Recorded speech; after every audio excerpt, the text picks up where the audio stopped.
S, வீடு, schools, hotels, store room இங்கெல்லாம் partition wall கட்டணும்னாலும் இப்போ பில்டிங் போனஸோட first choice Renocon Rapid Wall Panels. அதாவது மனுதாரர் ராம ரவிக்குமார் சார்பில் அனைத்து விதமான நாங்கள் வாதங்களும் வச்சுருக்கோம். எல்லாத்தையும் வந்து நல்லா கன்சிடர் பண்ணுறேன்னு சொல்லியிருக்காங்க.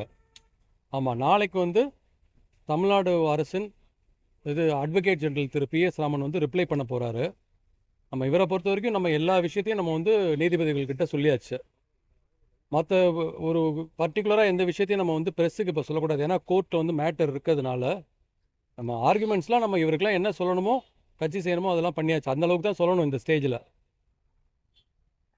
இல்லை இது பண்ணோம் அது பண்ணோம் இப்படி இருக்காங்க அப்படி இருக்காங்கங்கிறது இந்த ஸ்டேஜில் வராது. கேஸ் முடிஞ்சு தீர்ப்பு வந்ததுக்கப்புறம் நம்ம எல்லாமே சொல்லலாம். இது அதாவது நாங்கள் எல்லாத்தையுமே நடத்திட்டு இப்போ வந்து இது இறுதியாக முருகன் கையில் விட்டாச்சு. அதுதான் நாங்களும் அவரும் பேசிக்கிட்டு வந்தது வெளியில்.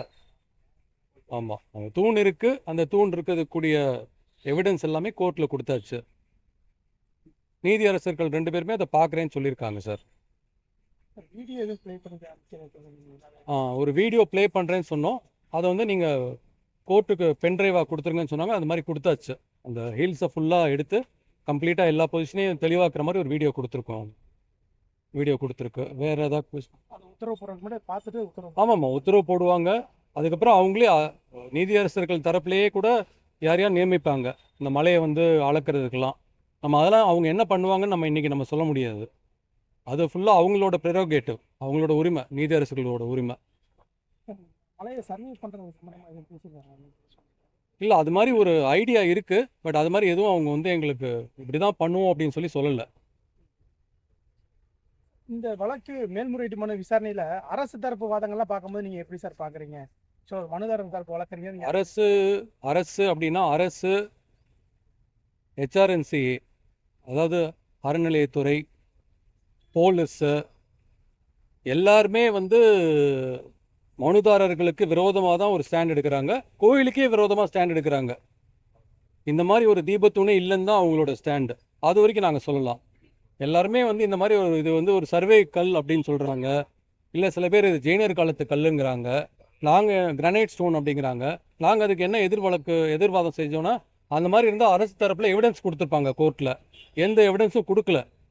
இந்த தீபத்தூண் இருக்கிறதுமே பார்த்தீங்கன்னா கோயில் இடம் அப்படின்னு சொன்ன இடத்துல தான் இருக்குது. இது தர்காக்குள்ளே இல்லை, கோயில் இடத்துல தான் இந்த இருக்குது. அதே மாதிரி நாங்கள் வந்து ஒரு 20 கோயிலுக்குடைய இந்த மாதிரி இருக்கக்கூடிய தீபத்தூண்கள்லாம் கொடுத்துருக்கோம், ஃபோட்டோஸ்லாம் கொடுத்துருக்கோம்.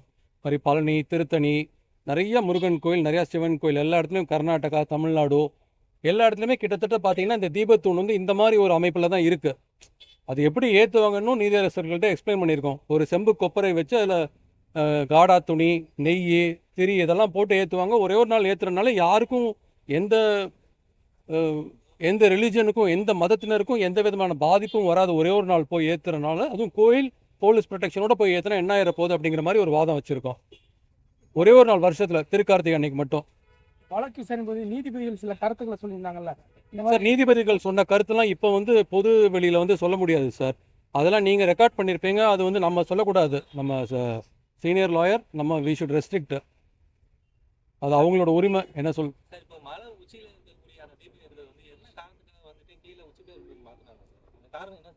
சார், அதுக்கு வந்து குறிப்பிட்ட காரணம் அப்படிங்கிறது யாருக்குமே சரியாக தெளிவாக இல்லை சார். அதாவது அப்போ இருந்த அரசியல் சூழல்னால இங்கே ஏற்றிருப்பாங்க சார்.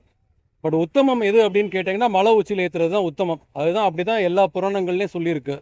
ஏன்னா மலை உச்சியில் ஏற்றும் போது பார்த்தீங்கன்னா அது ஒரு ஜோதி சுரூபமாக தெரியும். ஸோ கடவுளை வந்து நம்ம மனசுலேயும் பார்க்குறது.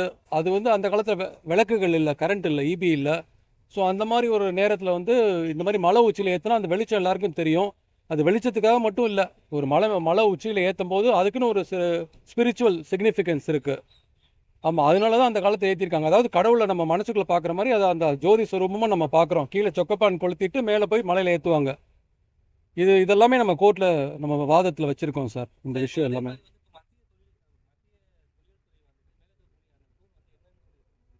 ஸோ அவங்க ரிப்போர்ட் வந்து அவங்க அடிஷ்னல் சொலிசிட்டர் ஜெனரல் வந்து கொடுக்குறதா சொன்னாங்க. இது வரைக்கும் அவங்க வந்து ஒன்றும் கொடுக்கல. நாளைக்கு கொடுப்பாங்கன்னு நினைக்கிறோம் சார். ஆமாம், அவங்கள பொறுத்த வரைக்கும். ஆனால் அரசு தரப்பில், தமிழக அரசு தரப்பில் இது வந்து சர்வே ஸ்டோன் அல்லது ஜெயினர் காலத்து இதுங்கிறதுக்கு ஒன்றும் எவிடன்ஸ் கிடையாது. ரெண்டாவது ஜெயினர்கள்லாம் பொதுவாகவே குகையில இருந்து தபஸ் பண்ணுவாங்க. அவங்க கோயிலெலாம் கட்டந்தா இல்லை, இதெல்லாம் ஒரு திசை திருப்புறதுக்காக அவங்க பல மாதிரி வாதங்கள்லாம் வச்சாங்க சார் கோர்ட்டில்.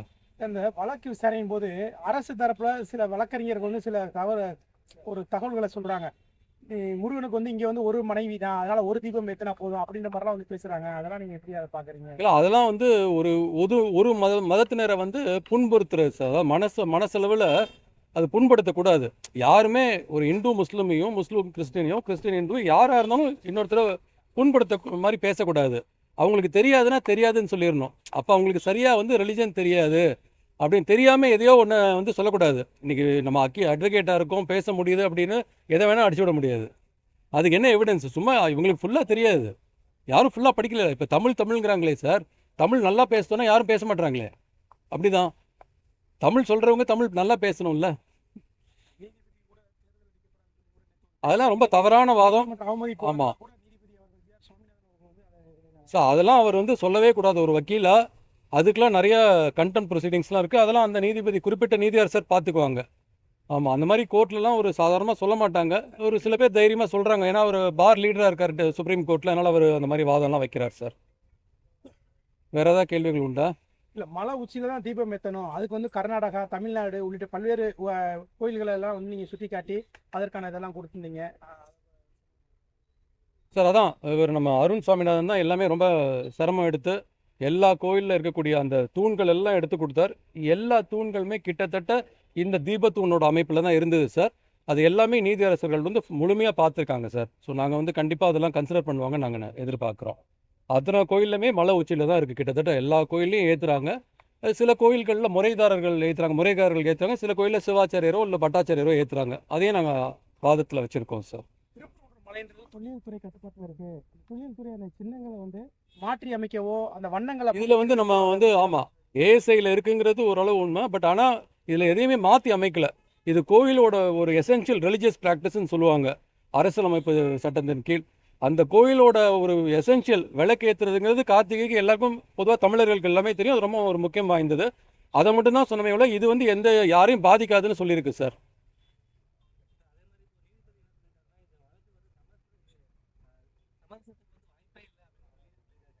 இல்லை, நீதி அரசர்கள் வந்து சமரசம் பண்ண முயற்சி சொன்னாங்க.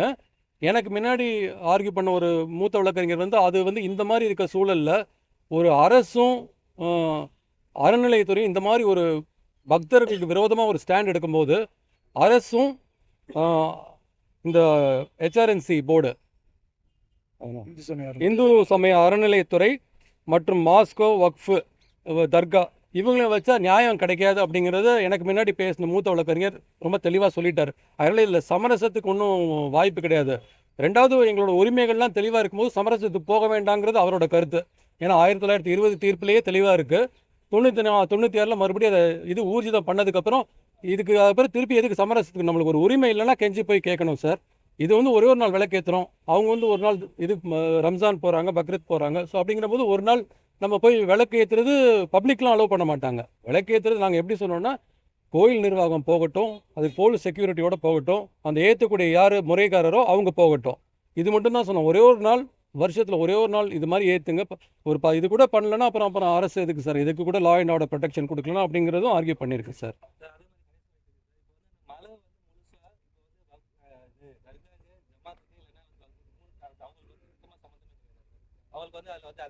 இல்லை, இதில் வந்து 1920 வழக்கில் அது வந்து 31 வந்து முடிவடைஞ்சது சார் பிரிவி கவுன்சிலில். அதில் என்ன தெளிவாகவே ரொம்ப தெளிவாக சொல்லியிருக்காங்க. 100 பேர் 100 தடவை சொல்லியாச்சு. அவங்களுக்கு வந்து நெல்லித்தோப்பு 33 சென்ட்டும் அந்த தர்கா இருக்க இடமும், அதுக்கப்புறம் வந்து அந்த நெல்லித்தோப்புலேருந்து தர்காவுக்கு போகிற படியும் அவங்களுக்கு சொந்தம்னு சொல்லியிருக்காங்க சார். அதே மாதிரி நாங்கள் ஒரு வாதம் வச்சோம். அவங்க வந்து இந்த மாதிரி எங்களை நெல்லித்தோப்புலேருந்து தர்காவுக்கு போகிற வழியை யூஸ் பண்ணி நீங்கள் வந்து இந்த தீபத்தூணுக்கு போக முடியாதுன்னு சொல்லி ஒரு குற்றச்சாட்டு வச்சாங்க. அதுக்கு நாங்கள் சொன்னோம், இப்போ இவங்க கோயில் நிர்வாகம் பார்த்தீங்கன்னா அவங்க தான் 450 அடியில் இருக்குது. இந்த அடிவாரத்துலேருந்து இந்த நெல்லித்தோப்புங்கிறது 450 அடியில் இருக்குது. இந்த மலையோட உச்சி வந்து 1048 அடி. ஸோ நீங்கள் 450 அடிக்கு நீங்கள் வந்து நாங்கள் தான் எங்களோட படிகள் சொல்லி நீதியரசர் விஜயகுமார் வந்து இப்போ சொல்லியிருக்காரு ஏற்கனவே ஒரு தீர்ப்பில்.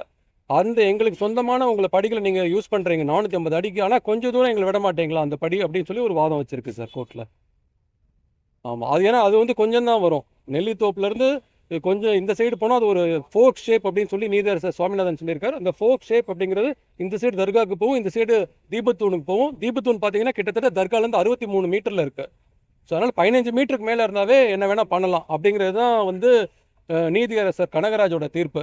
இது வந்து 63 மீட்டரில் இருக்குது சார். இதனால் யாருக்குமே ஒன்றும் பாதிப்பு இல்லை.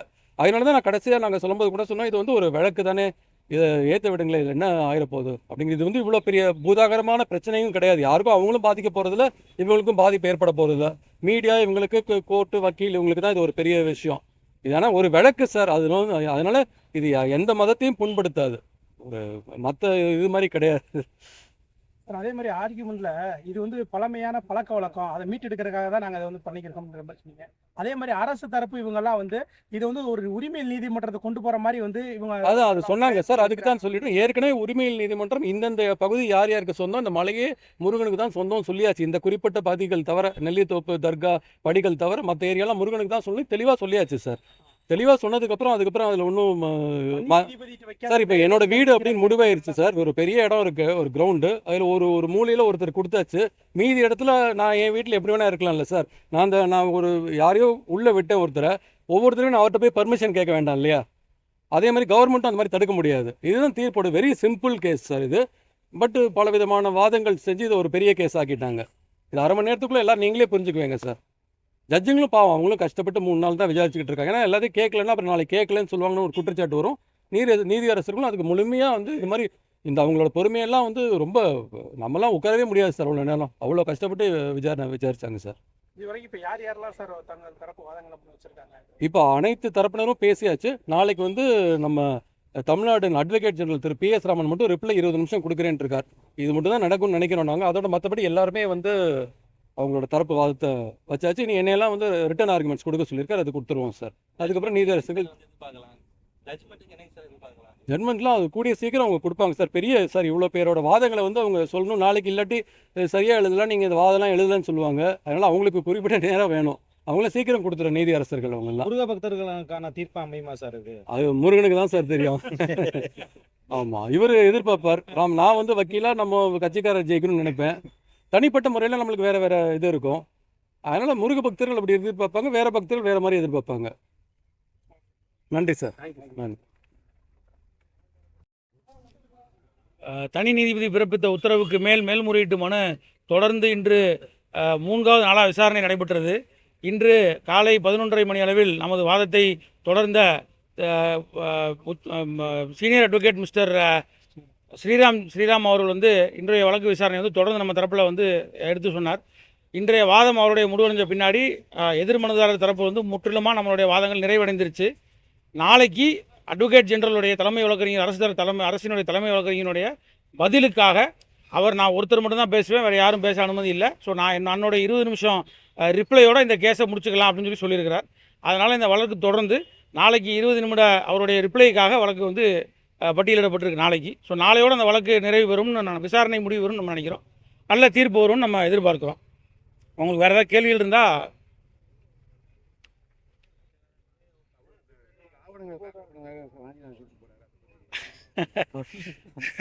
அதாவது நம்ம கோர்ட்டில் விரிவாக ஆர்கியூ பண்ணணும்.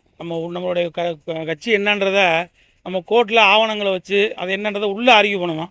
உள்ளே என்ன ஆர்கியூ பண்ணன்றதை நம்ம ஒரு குறுகாக ஒரு ஷார்ட்டாக ஒரு பப்ளிக்கு நம்ம சொல்லுவோம். அதை மாற்றி பண்ணக்கூடாது. அதனால் நான் ரொம்ப சுருக்கமாக இன்றைக்கி அவங்க கொடுத்தக்கூடிய சப்மிஷன்ஸை மட்டும் சம்மரைஸ் பண்ணிடுறேன் லைட்டாக. நம்ம ஸ்ரீராம் சார் இன்றைக்கி ஆர்கியூ பண்ணும்பொழுது ஃபஸ்ட்டு பாயிண்ட்டாக ஆல்டர்னேட்டிவ் அப்பீல் ரெமடி இருக்குது. இதில் செக்ஷன் 63E ஆஃப் HRNC ஆக்டில் இந்த மாதிரி ஈஓனுடைய உத்தரவுக்கு மேலே நீங்கள் மேல்முறையீட்டுக்கு போயிருக்கலாம், நீங்கள் வந்து ஆர்டிகல் 226 ரிட் பெட்டிஷன் போட்டிருக்க வேண்டிய அவசியம் இல்லை அப்படின்னு ஒரு முதல் பாயிண்ட்டாக அரசு தரப்புலேருந்தும் HRNC தரப்புலேருந்து எடுத்து வச்சுருந்தாங்க. அதுக்கு இன்றைக்கி நம்ம பதிலளிக்கும் போது இன்றைக்கி இந்த வழக்கு விசாரணையின் போது HRNCக்கான சீனியர் கவுன்சில் அப்பியர் ஆயிருக்காங்க, ஈஓக்கு சீனியர் கவுன்சில் அப்பியர் ஆயிருக்காங்க, டெம்பிள் மேனேஜ்மெண்ட்டுக்கு தனியாக அப்பியர் ஆயிருக்காங்க, அட்வொகேட் ஜெனரல் ஸ்டேட்டுக்கு வந்திருக்கார், கலெக்டர், கமிஷனர். ஸோ எல்லா பேருமே அப்பியர் ஆயிருக்காங்க அவங்களுடைய சீனியர் அட்வொகேட்ஸ் மூலமாக. அவங்க எல்லாம் எடுத்து வைக்கக்கூடிய வாதம் என்னென்னா, ஒருத்தர் இது தீபத்தூணே இல்லைன்றாரு, ஒருத்தர் இதை வந்து கிரனைட் கல்லுன்றாரு, ஒருத்தர் இது வந்து சர்வே ஸ்டோனுன்றாரு, ஒருத்தர் வந்து சமணருடைய ஒரு அடையாளம்ன்றாரு, ஒருத்தர் அதெல்லாம் தாண்டி போய் இது வக்ஃபு ப்ராப்பர்ட்டின்றார், இது வந்து இப்போ தர்கானுடைய ப்ராப்பர்ட்டின்றார். ஸோ ஒவ்வொருத்தரும் இந்த மாதிரியான ஒரு பதில்கள் சொல்லும் பொழுது இவங்க கிட்ட போய் நான் அப்பீல் போட்டால் எனக்கு அங்கே என்ன நியாயம் கிடைக்கும்? இதை தான் நீங்கள் ஒரு ரொம்ப அழகாக ரொம்ப தெளிவாக நீங்கள் இதை முன் வச்சார். ரெண்டாவது பாயிண்ட்டாக கவர்மெண்ட் தன்னுடைய நிலையை வந்து எவ்வாறு இந்த கேஸில் செயல்படுதுன்றதை ரொம்ப அழகாக எடுத்து வச்சார். நம்ம இதுக்கு முந்தைய வழக்கான ஆடு கோழி பற்றி பலியிடுதல் வந்து மலை மேலே பண்ணக்கூடாதுன்னு சொல்லி ஒரு வழக்கு நடந்து இரு மாறுபட்ட கருத்து வந்து அது 3வது நீதிபதிக்கு போய் அது வந்து கூடாதுன்றதை வந்து உறுதி செஞ்சாங்க. ஸோ அந்த வழக்கில் அரசு வாதாடும் பொழுது இந்த ஒருத்தருக்கு வந்து எப்படி நீங்கள் உங்களோட இடத்துக்குள்ளே நீங்கள் என்ன மாதிரி வந்து தொழுகை பண்ணணும், என்ன மாதிரி நீங்கள் வந்து கடவுளை கும்பிடணுன்றதை நாங்கள் சொல்ல முடியாது. அவங்க பல வருஷமாக இதை பண்ணிக்கிட்டு இருந்தாங்க, அதுக்கு முன்னால் அடையாளம் இல்லைனாலும் அதுக்கான ஆதாரங்கள் இல்லைனாலும் அவங்க அதை செய்கிறதா அவங்க சொன்னாலே அதை ஏற்றுக்கிட்டு ஆகணும். ஒருத்தர் அவங்க தர்காக்குன்னு கொடுக்கப்பட்ட இடத்துக்குள்ளே போய் நீங்கள் இப்படி தான் சாமி கும்பிடணும், இந்த முறையில் தான் செய்யணும்னு நம்ம சொல்லக்கூடாதுன்னு அரசாங்கம் அந்த வாதத்தை அந்த வழக்கில் முன்னெடுத்து வச்சாங்க. ஆனால் அதே அரசாங்கம் இந்த வழக்கில் இன்றைக்கி பேசும்பொழுது எவ்விதமான ஒரு கருத்தும் அவங்க முன் வைக்கலை. அவங்க முழுக்க ஒரு மதத்தை சார்ந்தே அவங்க தன்னுடைய வாதத்தை முன் வச்சாங்க. இதை ரொம்ப அழகாக எடுத்து சொன்னார். இவங்க நியூட்ரலாக அரசியலமைப்பு சட்டத்தை பாதுகாக்கக்கூடியவங்க. இப்போ இருக்கக்கூடிய அரசாங்கம் கான்ஸ்டிடியூஷன் மேலே ஓத்து எடுத்துருக்குறாங்க இல்லையா? ஸோ அவங்க அந்த ஓத்தை காப்பாற்றுனாங்களான்ற ஒரு கேள்விக்குறி வந்து எழுது அப்படின்றத ரொம்ப அழகாக சொன்னார். இந்த மாதிரி அரசாங்கம் வந்து ஒரு நிலையை எடுக்கிறதுக்கு வேறு ஒன்றும் காரணம் இல்லை, அடுத்து வரக்கூடிய 5 வருஷம்தான் அதுக்கான விஷயந்தான் காரணம்ன்றதை நேரடியாக ரொம்ப சூசகமாக அதை கோர்ட்டில் சொன்னார். அதை தகுந்த முறையில் நீதிபதியும் புரிஞ்சுட்டாங்கன்னு நான் எடுத்துக்கிறேன். இது எல்லாமே நம்ம தீர்ப்பில் தான் அது எப்படி வரும், அது எப்படி பிரதிபலிக்குன்றதை நம்ம வந்து புரிஞ்சுக்க வேண்டியிருக்கும். வந்து தீபத்துறை இல்லைங்கிறதுக்கு அவர் தொல்லியல் துறையிலேருந்து இப்போ வரைக்கும் எந்த ஆவணமும் கொடுக்கப்படலை. இதில் ரொம்ப தெளிவாக இருக்கும். அவங்க கோர்ட்டில் ஸ்பெசிஃபிக்காக கொஸ்டின் கேட்டாங்க. ஏஎஸ்ஐ அதாவது ஆர்கியாலஜிக்கல் சர்வே ஆஃப் இந்தியா உங்களுடைய ஸ்டாண்ட் என்ன அப்படின்னு கேட்கும் பொழுது அவங்க இதில் பதில் சொல்லக்கூடிய பொசிஷனில் முதல்ல இல்லை, அவங்களோட ரெக்கார்ட் அவைலபிளாக இல்லாதனால. ஸோ அவங்க வந்து நாங்கள் என்ன ஏதுன்றதை கேட்டுட்டு தான் நாங்கள் தெளிவாக படுத்த முடியும். இப்போதைக்கு எங்ககிட்ட அது சம்மந்தப்பட்ட தெளிவான விஷயங்கள் இல்லை. அவங்க வந்து நோட்டிஃபிகேஷன் கொடுத்துருக்காங்க, இந்த முழு மலையும் சர்வே செய்யப்பட்டு இது அத்தனையும் வந்து ஏஎஸ்ஐ ஆர்கியாலஜிக்கல் சர்வே ஆஃப் இந்தியாவுடைய கட்டுப்பாட்டில் இருக்குன்றத நோட்டிஃபிகேஷன் கொடுத்துருக்கதை முன்னுரைச்சாங்க. ஆனால் அந்த தூணை பற்றி அவர் மன்னிக்கவும் நமது சகோதரர் திரு வாஞ்சிநாதன் அவர்கள் சொன்ன மாதிரி அந்த மாதிரி எந்த ஒரு ஆதாரமும் அவங்க கொடுக்கல. நம்ம மீடியா அட்ராக்ஷனுக்காண்டி மக்கள் மத்தியில் நம்ம பேசும் பொருள் ஆகணுன்றதுக்காண்டி பேசக்கூடாது. கோர்ட்டில் உண்மையிலே என்ன நடந்துச்சோ அதை தான் நம்ம வெளியே சொல்லணும். வேற எதுவும் கேள்வி இருக்கு? தள்ளுபடி செய்யப்பட்ட வழக்கை பிடிபடி எடுக்க முடியும்னு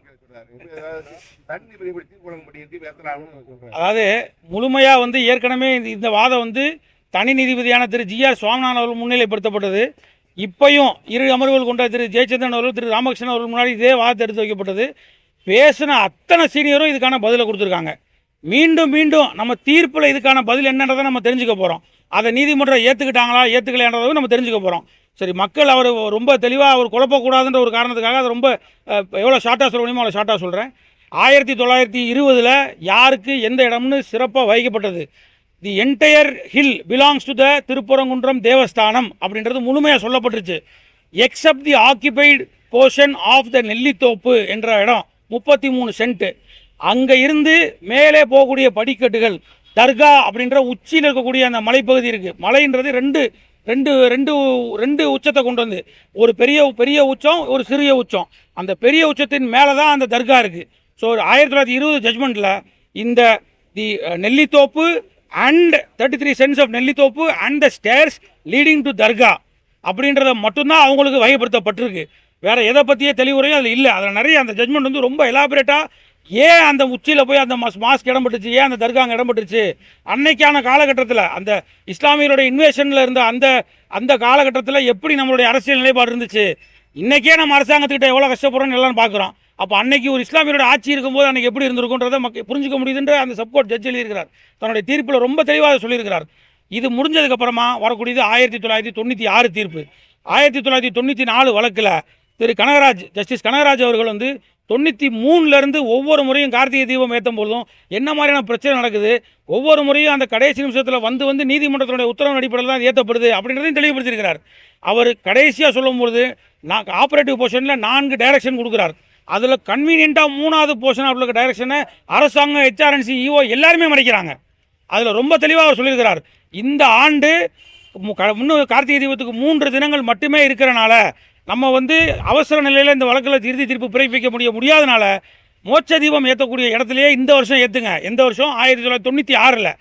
ஆனால் அதுக்கு அடுத்து இருக்கக்கூடிய 3வது டைரக்ஷனில் இனி வரும் காலங்களில் பக்தர்களின் கோரிக்கைக்கு ஏற்ப அந்த அந்த கோயில் மற்றும் இந்த கார்த்திகை தீபத்தை பற்றின இருக்கக்கூடிய நம்பிக்கை இருக்கக்கூடிய அந்த பக்தர்களுடைய கோரிக்கைக்கு ஏற்ப தேவைகளுக்கு ஏற்ப அறநிலைத்துறை முடிவெடுக்கணும். மலையின் எந்த பகுதியில் கேட்டாலும் அது அவங்க எந்த பகுதின்ற மீன்ஸ் அவங்க என்டையர் ஹில் அவங்க இது பண்ணுறாங்க, அவங்களுடைய போர்ஷன் ஆக்கியபைட் இல்லாதது. அதில் எங்கே கேட்டாலும் நீங்கள் அதை பரிசீலனை பண்ணி உத்தரவு பிறப்பிக்கணும்னு போட்டிருந்தாங்க. It is a order which has never been challenge by anybody. இதே அரசாங்கம் அதில் பார்ட்டி, இதே ஹெச்ஆர்என்சி அதில் பார்ட்டி, இதே அங்கே இஓ அதில் பார்ட்டி, அவங்க தர்கா அவங்க பார்ட்டி, அதில் இவங்க யாருமே அந்த வழக்கை வந்து மேல்முறையீடு செய்யப்படலை. ஸோ இதில் வந்து ஃபர்தராக அவங்க அப்பீல் போகலைன்னா அந்த உத்தரவு வந்து உறுதி செய்யப்பட்டதாக தான் வந்து சட்டத்தில் கொள்ள முடியும். ஸோ அந்த ஆர்டர் அடிப்படையில் அடுத்து ஒவ்வொரு வருஷமும் 97, 98, 99, 2000 வரிசையாக வந்து ஒவ்வொரு ஆண்டும் இந்து முன்னணி சார்பாக கோரிக்கை வைக்கப்படுது. அங்கே அந்த மேலே இருக்கக்கூடிய தீபத்தூள் அந்த தீபத்தை ஏற்றணும்னு அரசாங்கம் அதை அனுமதிக்கிறது இல்லை. ஒவ்வொரு முறையும் அதுக்கான ஆர்ப்பாட்டங்களோ கண்டன விஷயங்களோ கூட்டங்களோ நடத்தி இந்து முன்னணி அதை செஞ்சுட்டே தான் இருக்குது. ஒவ்வொரு ஆண்டும் அதுக்கான வழக்கும் பதிவு பண்ணப்பட்டிருக்கு. ஸோ 2014 அதில் 2014ஆம் ஆண்டு திரு வேணுகோபால் அவர்கள் முன்னாடி அப்பாடிப்பட்ட ஒரு வழக்கு வந்து அவர் விசாரணைக்கு வரப்படுது. அவர் வந்து பல்வேறு விஷயங்களை அவருடைய கவனத்துக்கு கொண்டு போனாலும் கூட அவர் ஒரே ஒரு பாயிண்டில் தான் அந்த வழக்கை டிசைட் பண்ணுறாரு. மனுதாரரான நீங்கள் வந்து இந்த இந்த இந்த ரைட்டை ஒரு மேண்டமஸ்ன்ற ஒரு ரிட்டை போட்டிருக்கீங்க. இந்த மேண்டமஸ்ன்ற ரிட்டை நீங்கள் கோர்ட்டில் கேட்கணுன்னா உங்களுக்கு ஒரு லீகல் ரைட் இருக்கணும். அந்த லீகல் ரைட் இருந்தால் தான் நீங்கள் அதை கேட்க முடியும். கேட்கறதுக்காக மட்டுமே மேண்டமஸ் தர முடியாதுன்ற லோக்கஸ் ஸ்டாண்டி அப்படின்ற ஒரே பாயிண்டில் தான் அந்த வழக்கு தள்ளுபடியாகப்பட்டது. அதை எதிர்த்து மேல்முறையீடு போகும்போது நீதிபதிகள் திரு கல்யாண சுந்தரம், திரு பவானி சுப்பராயன் அவர்கள் அடங்கிய அமர்வு அந்த வழக்கை விசாரிக்கிறாங்க. அவங்களுடைய தீர்ப்பில் முதல் 2 வரிகளில் அவங்க after considering the arguments of both the parties அப்படின்னு அவங்க ஜட்மெண்ட் டிக்டேட் பண்ணுற அந்த முதல் 2 லைன்லேயே பர்சன் இன்ட்ரெஸ்டடில் ஆட்டோமேட்டிக்காக இவங்க வருவாங்க. Section 6 subclause 15 of the HRNC act which explains யாரெல்லாம் பர்சன் இன்ட்ரெஸ்டட். ஒரு ஒரு ஒரு ஒரு ஒரு மதத்தை, அதாவது இந்து மதத்தை வந்து நான் வழிபடுறேன், ஒரு கோவிலை நான் வந்து அடிக்கடி நான் போய் அங்கே வணங்குறேன் அப்படின்ற ஒரு லைன் இருந்தால் மட்டுமே போதும், அவர் வந்து பர்சன் இன்ட்ரெஸ்டட் தான். அதனால் அவர் முழுமையாக ஒரு ரிட்பெட்டிஷனை மெயின்டைன் பண்ணலான்னு ஹோல்டு பண்ணிட்டாங்க. அவங்க டிஸ்மிஸ் பண்ண வேறு காரணங்கள் என்னென்னா அந்த வழக்கில் தர்கா பார்ட்டியாக சேர்க்கப்படலை. ஸோ அதுக்காக நான் ஜாயின்ட் ஆஃப் நெசசரி பார்ட்டிஸில் அந்த வழக்கு டிஸ்மிஸ் செய்யப்படுதுன்னாங்க. 2வது ஆகம சாஸ்திரத்துக்கு எதிராக இருக்குன்னு சொல்லியிருந்தாங்க மோட்ச தீபத்தில் ஏற்றுற இடம் அப்படின்னு. அதுக்கான தகுந்த ஆதாரங்கள் பிறப்பிக்கப்படலை அப்படின்னு சொல்லி அவங்க இந்த பாயிண்ட்டுக்கும் இப்போ நம்ம நடத்துகிற வழக்குக்கும் எவ்விதமான சம்மந்தமும் கிடையாது. ரெஸ் ஜூடிகேட்டான்ற பாயிண்டில் இது வரவே வராது. இது கன்ஸ்ட்ரக்டிவ் ரெஸ் ஜூடிகேட்டாவா அல்ல ப்ராப்பர் ரெஸ் ஜூடிகேட்டாவான்னு 2 பாயிண்ட்லையுமே இன்றைக்கி நம்மளோட சீனியர் ஆர்கியூ பண்ணும்போது திரு ஸ்ரீராம் அவர்கள் வந்து உச்சநீதிமன்ற தீர்ப்புகளை வழிகாட்டி முழுமையாக நம்ம அதுக்கான வாதத்தை ஏற்படுத்தியிருக்கோம். திருப்பி பேசி மக்களை குழப்ப நிலையை அடைய வேணாம். இதில் நம்ம மூலம் ஒரு தெளிவுக்கு வருவோம். இந்த வழக்கானது நம்மளுடைய 1996 தீர்ப்பின் அடிப்படையில் ஏற்பட்டப்பட்ட ஒரு உரிமையை நிலைநாட்டுவதற்காக மட்டுமே தான் தாக்கல் செய்யப்பட்டுள்ளது. அதில் தனி நீதிபதி அவர்கள் இது உரிமை மட்டுமல்ல, கோயிலினுடைய இடம் சம்பந்தமான அந்த உரிமையை சேர்த்து உள்ளானது. இப்போ சிங்கிள் ஜட்ஜ் என்ன சொல்கிறாரு, உங்களுடைய இடங்க அது 1920 இது மலையினுடைய இடம்னு சொல்லிட்டாங்க, உங்கள் இடத்துல நீங்கள் ஏற்றுறதுல என்னங்க பிரச்சனை இருக்குது, நீங்கள் போய் ஏற்றுங்கன்னு சொல்கிறார். 1920 இருக்கக்கூடிய தீர்ப்பை மிகவும் எளிமையாக தெளிவுபடுத்துகிறார், உறுதிப்படுத்துகிறார். அதை சொல்லும் போது அதை எதிர்த்து ஹெச்ஆர்என்சி எப்படி அப்பீல் போட முடியும்னே தெரியல. அந்த executive officer of the temple எப்படி அப்பீல் போகிறாருன்னு தெரியல. நமக்கு ஒரு நல்ல விஷயம் நடந்தால் அதை எதிர்த்து நம்ம மேல்முறையீடு போவோமா? எனக்கு இந்த அடிப்படையான விஷயங்களே புரியலைங்க இந்த வழக்கில். இது போன்ற இன்னும் என்னென்ன விசித்திரங்கள் நம்ம சந்திக்க போகிறோம்னு தெரியல. இப்போதைக்கு இந்த மாநில அரசு தன்னால் முடிஞ்ச அளவுக்கு இதை செயல்பட விடாமல் தடுக்கிறதுக்கான வேலையை பார்த்துருக்காங்க. நம்மளுடைய எல்லா வாதங்களையும் நீதிமன்றத்தில் எடுத்து வச்சுருக்கோம். தீர்ப்புக்காக காத்திருப்பாங்க. நல்ல தீர்ப்பு வரும்னு நம்ம நினைக்கிறோம்.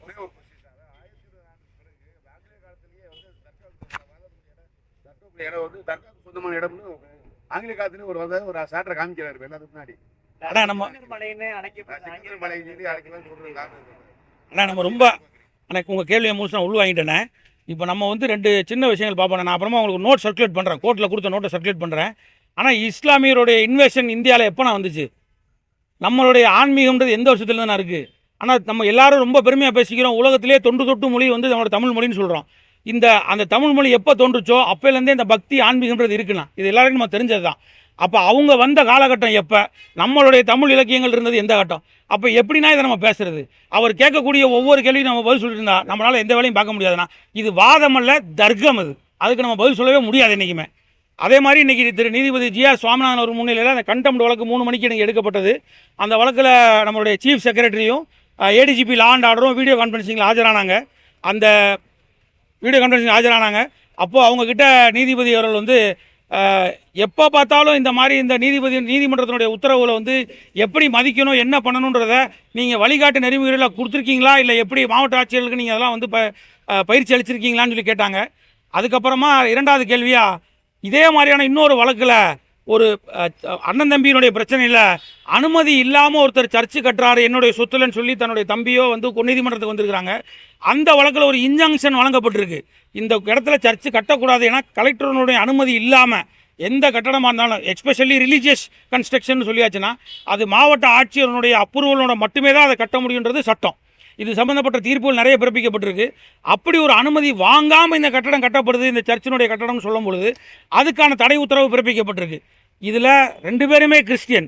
இதில் வேறு எதுக்கும் வேறு நம்ம அதர் கொஸ்டின்ஸுக்கு வேலை இல்லை. அண்ணன் தம்பி பிரச்சனை, ஒருத்தர் சர்ச்சு கட்டுறாரு, இதில் நீதிமன்றத்துக்கு வராரு, அப்ரூவல் இல்லாமல் கட்டுறாங்கன்னு இதில் ஒரு உத்தரவு பிறப்பிக்கப்படுது. அந்த உத்தரவை நீங்கள் இம்ப்ளிமெண்ட் பண்ண மாட்டேன்றீங்களே ஏன் அப்படின்னு அந்த வழக்கில் ஏற்பட்ட கண்டெம்ட்டில் கேட்டால் இது சட்ட ஒழுங்கு பிரச்சனை ஏற்படும், அதனால் எங்களால் இம்ப்ளிமெண்ட் பண்ண முடியாதுன்றாங்க அப்படின்னு சொன்னோன்னே நீதிபதியில் அவருடைய உத்தரவில் ரொம்ப தெளிவாக அதை சொல்லியிருக்கிறார்.